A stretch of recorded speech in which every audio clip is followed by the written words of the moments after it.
नया नया गहना गुड़िया पहनी के झमका दे जेठनिया ये सैया, जेठनिया ये सैया, ऊपर से मेकअप का डाले ले जेठनिया ये सैया।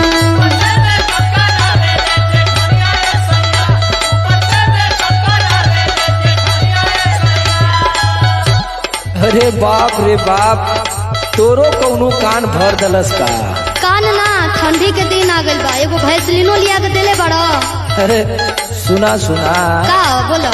ये हमके लगा था कि परकसवा और परकसवा वो अपने ते ऐसा ही कुछ दिन भर चौड़रा मारा ना, लेकिन हमरो मेहरारू को बिगाड़ी दी है। सुना पहले तू बात हमार सुना।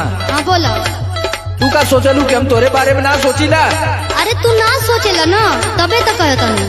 अरे तोहरे ही बारे में हम दिन रात सोचत सोचत ऐसन हो गली। सुना? हाँ सुनाओ।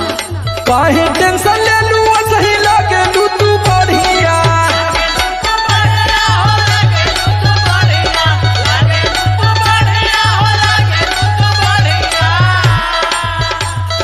काहे टेंशन ले लू, सही लागे लू तू बढ़िया। ले आई अब की ना, हाँ ले आई अब की ना, तोहके